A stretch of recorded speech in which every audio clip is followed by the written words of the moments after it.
Hello friends, आप सबके प्यार ने, मैसेजेस ने, लाइक्स ने मुझे इतना मोटिवेट किया है कि आज फिर से मैं आया हूं आपके साथ में एक नई स्टोरी लेके। तो बहुत सालों पहले की ये बात है जब गुरु नानक देव जी अपने चेले भाई मर्दाना के साथ में ज्ञान को और प्रेम को बांट रहे थे। तो ऐसे ही एक दिन चलते चलते संध्या हो गई तो एक गांव के बाहर में उन्होंने अपना बसेरा कर लिया।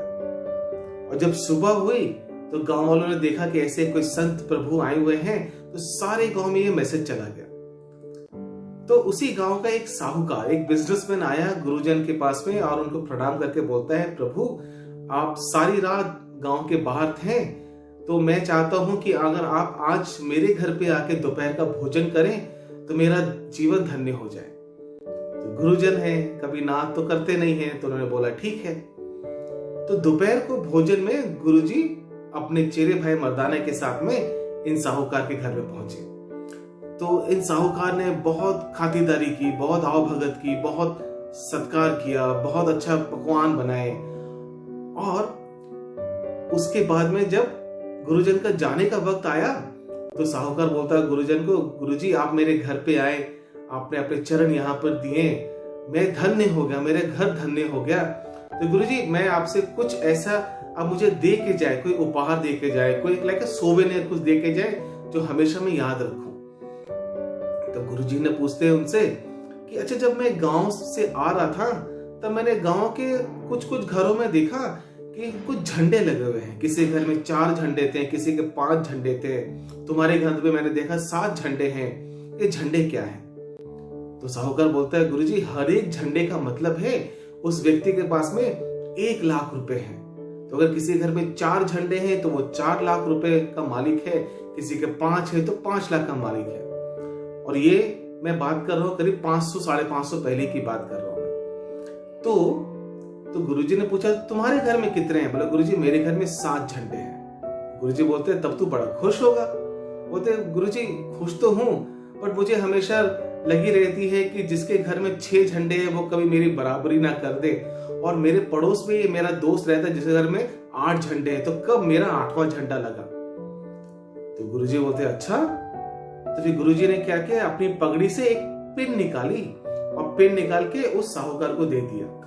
और जैसे उसने लिया तो गुरुजी ने बोला कि अगले जन्म में तुम मुझे ये दे देना। तो बड़ा खुश हो गया और गुरुजी चले गए। इस साहूकार की बीवी ने इससे पूछा, अरे गुरुजी तुमको क्या दे के गए हैं? तो इसने बोला कि गुरुजी ने ये पिन दी है मुझे और कहा है कि अगले जन्म में मेरे से ले लेंगे। तो उसकी बीवी बोलती है, हे मूर्ख, इस जन्म से अगले जन्म तक आज तक कोई कुछ लेके जा सका है क्या? एक पिन तक हम लेके नहीं जा सकते हैं। जिसको हम करते हैं कि ये मेरा है, मेरा घर, मेरा परिवार, मेरा पैसा, मेरा स्टेटस, मेरी गाड़ी, मेरे पैसे, एक पिन तक हम इस जन्म से दूसरे जन्म में नहीं ले जाके सकते हैं।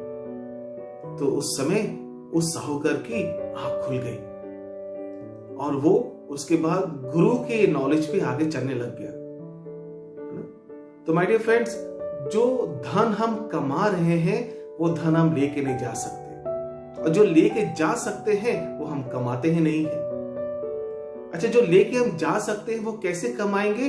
जब जीवन में गुरु आ जाते हैं। जैसे जीवन में सद्गुरु आ गए, आपका जीवन उत्सव से भर जाता है, आपका जीवन ज्ञानमय हो जाता है, और ये ज्ञान ही हम दूसरी तरफ लेके जा सकते हैं। कहते हैं कि जब एक इंसान इस शरीर छोड़ता है तो सिर्फ 2 ही प्रश्न पूछे जाते हैं, कितना प्यार बांट के आए हो और कितना ज्ञान लेके आए हो। और प्यार बांटना और ज्ञान लेके आना सिर्फ और सिर्फ सद्गुरु ही कर सकते हैं। तो जीवन में अगर सद्गुरु आ जाए तो हम प्यार बांटना भी सीख जाएंगे और ज्ञान लेना भी सीख जाएंगे। तो वही धन है जो हम उस पार जा सकते हैं। तो डियर फ्रेंड्स, अगर आपको ये स्टोरी समझ आई हो, अगर अच्छी लगी हो, तो जरूर इसको लाइक करें, शेयर करें, कमेंट करें, है ना। आप चाहे तो मेरे YouTube चैनल को सब्सक्राइब कर सकते हैं और इसको ज्यादा लोगों तक पहुंचाए भी। Thank you so much. God bless you. जय गुरुदेव।